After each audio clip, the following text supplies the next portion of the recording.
বিসমিল্লাহির রহমানির রহিম। বৈষম্য বিরোধী কোটা আন্দোলনের মাধ্যমে ছাত্ররা দ্বিতীয়বারের মতো দেশ স্বাধীন করার পর এই আনন্দ সারা বাংলাদেশে ছড়িয়ে পড়ে। আলহামদুলিল্লাহ, সেই আনন্দ ছাত্রদের পাশাপাশি সাধারণ মানুষের পাশাপাশি বিভিন্ন রাজনৈতিক দল, অঙ্গ সংগঠন দল সেই আনন্দ মিছিলের শরীক হয়। তারই ধারাবাহিকতায় ইসলামী আন্দোলন বাংলাদেশ ব্যানারে পথসভা আয়োজন করা হয়। এখন সেই পথসভায় আন্দোলন বাংলাদেশ বক্তব্য রাখছেন আপনারা সরাসরি আছি আমরা আলহাজ হযরত মাওলানা মুফতি মুক্তার হোসেন সিদ্দিকীর অভিনন্দন জানানোর জন্য আজকে আমাদের এই শোভাযাত্রা। আলহামদুলিল্লাহ, আপনারা ইতিমধ্যেই জেনেছেন এদেশের স্বাধীনতার বয়স 53 বছর। স্বাধীনতা যে জন্য হয়েছে, সাম্য, মানবিক মর্যাদা, সামাজিক ন্যায় বিচার, এই তিনটা স্লোগানের ভিত্তিতে এদেশ স্বাধীন হয়েছিল।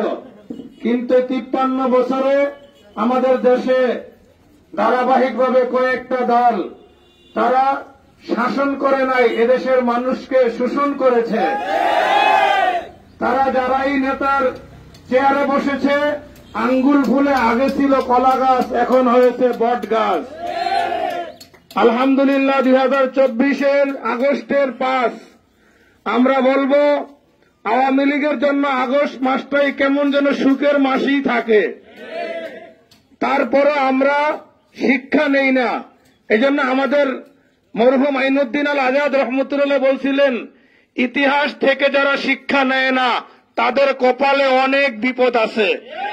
তা আমরা বলবো 2024-এর পর থেকে বাংলাদেশে আর কোনো শোষণ হবে না। সেই শোষণ মুক্ত বাংলাদেশ গড়ার জন্য ইসলামী আন্দোলন বাংলাদেশের মোহতারাম আমির হযরত পীর সাহেব চরমনায়ের নেতৃত্বে আগামীর দেশ হবে ইসলামের দেশ। আগামীর দেশ হবে মতলব উত্তর দক্ষিণের মাটি ও মানুষের নেতা জনাব মুফতি মুক্তার হোসেন সিদ্দিকী সাহেবের পথসভার বক্তব্যের মাধ্যমে আজকের এখানে বক্তব্য শেষ হবে ইনশাআল্লাহ। এখন প্রধান অতিথির বক্তৃতা রাখবেন ইসলামী আন্দোলনের উপদেষ্টা, মতলব উত্তরের নেতা মুফতি মুক্তার হোসেন সাহেব। মতলব মাটির মানুষ, মতলব উত্তর দক্ষিণের আমাদের প্রাণপ্রিয় নেতা মুফতি মুক্তার হোসেন সিদ্দিকী সাহেব বক্তব্য পেশ করছেন। على رسول الله أما بعد فقد قال الله تعالى في كلامه المجيد والفرقان الحميد ولا تهنوا ولا تحزنوا وأنتم الأعلون إن كنتم مؤمنين صدق الله العظيم। আমরা সকলে দুরূদ শরীফ পড়ি। আল্লাহুম্মা সাল্লি আলা মুহাম্মাদ ওয়া আলা আলি মুহাম্মাদ কামা সাল্লাইতা আলা ইব্রাহিম কামা বারাকতা আলা ইব্রাহিম ওয়া আলা আলি ইব্রাহিম ইন্নাকা হামিদুম মাজিদ। সংগ্রামী তৌহিদি জনতা, আজকে আমরা নতুন এক সরকার দেখছি। তার পূর্বে যে সরকার ছিলেন বাংলাদেশে অনেক শক্তি, অনেক দাপট দেখিয়েছিলেন। জালেমের দাপট যে বেশি দিন থাকে না, জালেম যে অচিরেই সে ধ্বংস হয়ে যাবে, এটা আমাদের সামনে স্পষ্ট ফুটে উঠেছে, ঠিক কিনা? সম্মানিত উপস্থিতি, আমরা এক সরকার, জালেম সরকারকে প্রতিহত করে দেশ থেকে বিতাড়িত করে আরেক সরকারকে বসানোর জন্য আমরা চেষ্টা করছি, ঠিক কিনা? আমরা পূর্বের সরকারকে কেন তার বিরুদ্ধে আন্দোলন করেছি? সন্ত্রাস, দুর্নীতি, চাঁদাবাজি, রাহাজানি, আরো সমাজের মধ্যে মানুষকে জুলুম নির্যাতনে করার কারণে তার বিরুদ্ধে আমরা রক্ত দিয়েছি, ঠিক কিনা? এখন এই দুর্নীতিমুক্ত সমাজ, সন্ত্রাসমুক্ত সমাজ গঠন করার জন্য আমাদের কি ভূমিকা রাখা দরকার? সেই মন্ত্রী, সেই এমপির চেয়ারে যদি আমরা আরেকজন দুর্নীতিবাজকে বসাই, আরেকজন সন্ত্রাসকে বসাই সে চেয়ারে, আমরা কি সন্ত্রাসমুক্ত সমাজ গঠন করতে পারবো? সন্ত্রাসমুক্ত সমাজ গঠন করার জন্য আমাদের 1 নম্বর কাজ হলো, 1 নম্বর দায়িত্ব হলো সন্ত্রাস মুক্ত ব্যক্তিকে এমপির চেয়ারে বসাইতে হবে, ঠিক কিনা? সন্ত্রাস মুক্ত ব্যক্তিকে মন্ত্রীর চেয়ারে বসাইতে হবে, সন্ত্রাস মুক্ত ব্যক্তিকে রাষ্ট্রপতির চেয়ারে বসাইতে হবে, ঠিক কিনা?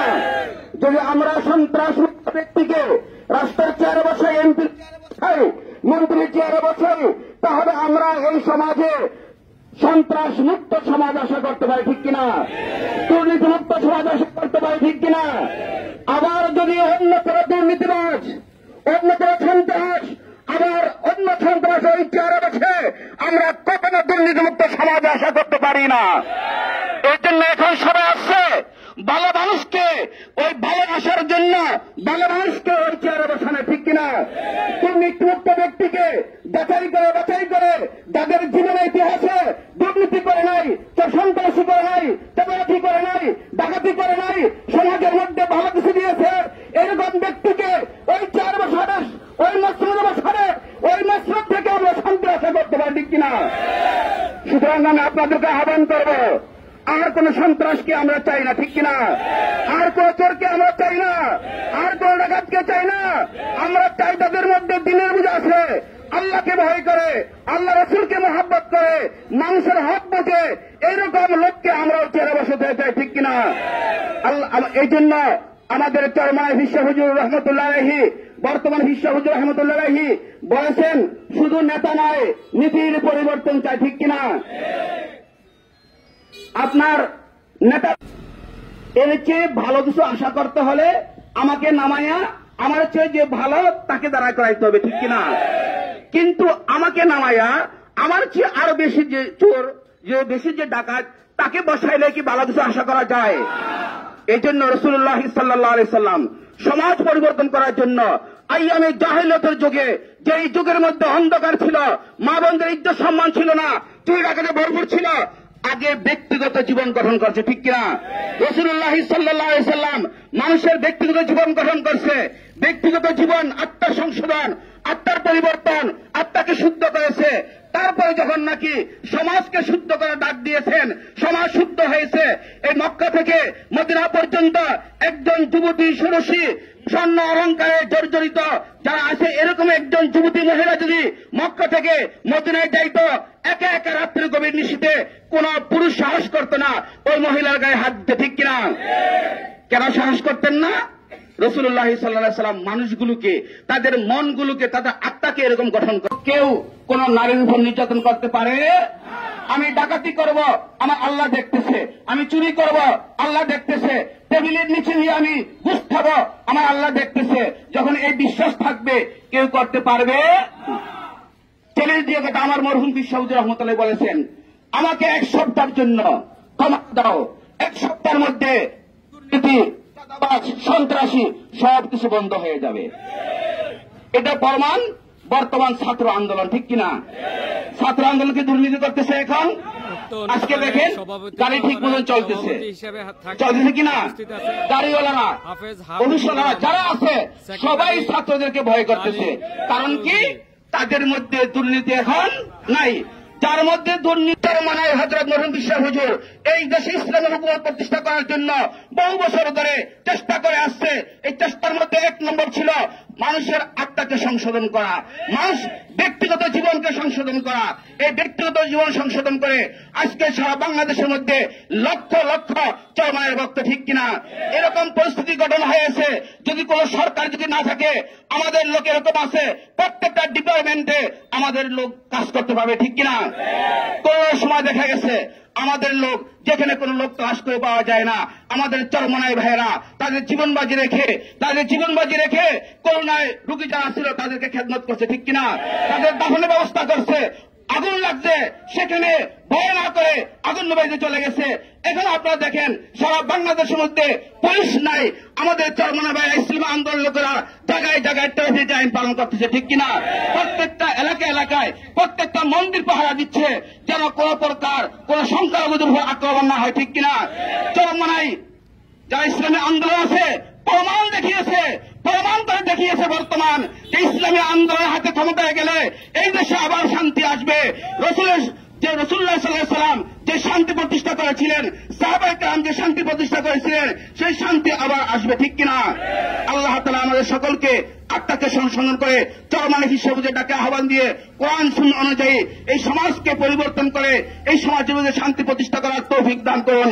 আসসালামু আলাইকুম ওয়া রাহমাতুল্লাহি ওয়া বারাকাতুহু। সভাপতি হিসেবে উপস্থিত হাফেজ হাবিবুর রহমান। নির্বাচন তো সামনে আসতেছে, আমাদের মার্কারা কি জানেন তো আপনারা? জানেন কি জানেন না? বলেন কি? আবার বলেন কি? আরো উপস্থিত আছেন যুব আন্দোলনের সভাপতি মোহাম্মদ আক্তার হোসেন মিয়াজি আমাদেরকে দিয়েছেন। যদি আরো উপস্থিত আছেন শ্রমিক আন্দোলনের ইসলাম এটা কারেন্ট চলে গেলে গ্রামে গঞ্জ শহরে পর্বতে সর্বত্র আমাদের হাত পাকা চলে, ঠিক কিনা? যখন কারেন্ট থাকে না সর্বত্র আমাদের হাত পাকা চলে, এবং এই হাত পাকা থেকে কোন ক্ষতির কোন আশঙ্কা নাই। তখন তারা হাত পাকায় ভোট দিবে, এই ভোট কোন প্রচার কোন সম্ভাবনা নাই, সেখানে শান্তি থেকে আশা করতে পারি। দুনিয়াতে শান্তি পাবো, নাহলে আখিরাতে শান্তি, ঠিক কিনা ভাই? এখন আমাদের যে সমস্ত ছাত্র ভাইরা জান দিয়েছে, রক্ত দিয়েছে, অর্থ দিয়েছে, দিয়েছে, এখনো মেহনত করতেছে, এখনো অনেক ভাই হাসপাতালে কাতরাচ্ছে, ঠিক কিনা? যে সমস্ত ছাত্র ভাইরা শহীদ হয়েছে, যে সমস্ত জওয়ান শহীদ হয়েছে, আমরা তাদের রুহের মাগফিরাত কামনা করি। আল্লাহ তাআলা তাদেরকে জান্নাতুল ফেরদাউস দান করুন, বলেন আমিন। যারা অসুস্থ আছে আমরা সরকারকে আহ্বান করব, সরকারি খরচে তাদের চিকিৎসা ব্যবস্থা করা হোক, ঠিক কিনা? কারণ তাদের আন্দোলনের মাধ্যমে আজকে আপনারা ক্ষমতায় আছেন, ঠিক কিনা? সুতরাং তাদেরকে আগে চিকিৎসা করতে হবে। এবং যে সমস্ত ভাইরা ছাত্ররা মারা গেছে তাদের মা বাবার যে দায়িত্ব আছে, খরচের দায়িত্ব নিতে হবে, ঠিক কিনা? আল্লাহ তাআলা আমাদের সকলকে সঠিকভাবে ইসলামের জন্য জান মাল দিয়ে ইসলামের খেদমত তৌফিক দান করুন, ইসলামের পক্ষে থাকার তৌফিক দান করুন। আসসালামু আলাইকুম ওয়া রাহমাতুল্লাহ। ইসলামী আন্দোলন বাংলাদেশের পক্ষ থেকে পথসভা শেষ হওয়ার পরে ছাত্রদের জন্য যেসব ছাত্ররা শহীদ হয়েছে তাদের জন্য দোয়া করা হচ্ছে। তাদের জন্য মুসলিমের পক্ষে শহীদ হয়েছে, ইয়া আল্লাহ তাদেরকে আপনি জান্নাতুল ফেরদাউস দান করেন, তাদের গুনাহগুলি মাফ করে দেন। ইয়া আল্লাহ তারা জীবন দিয়েছে, রক্ত দিয়েছে, আজকে আমরা তার কিছু ইয়া আল্লাহ শান্তি ভোগ করতেছি, আল্লাহ আপনি তাদেরকে মাফ করে দিয়েন। আল্লাহ যে সমস্ত ভাইরা আহত হয়ে হাসপাতালে কাতরাচ্ছে, ইয়া আল্লাহ তাদেরকে আপনি পরিপূর্ণ সুস্থতা দান করেন, আল্লাহ তাদের সুচিকিৎসার ব্যবস্থা করে দেন। আল্লাহ যারা মারা গেছে, যারা জীবিত আছে তাদের মা বাবার কলিজাকে আপনি ঠান্ডা করে দেন। ইয়া আল্লাহ তাদের রিজিক রোজগারের ব্যবস্থা করিয়া দেন। ইয়া আল্লাহ এদেশের মধ্যে ইসলাম হুকুমত প্রতিষ্ঠা করে দেন। ইয়া আল্লাহ সমস্ত ভাইরা কষ্ট করে আসছে দিনের জন্য,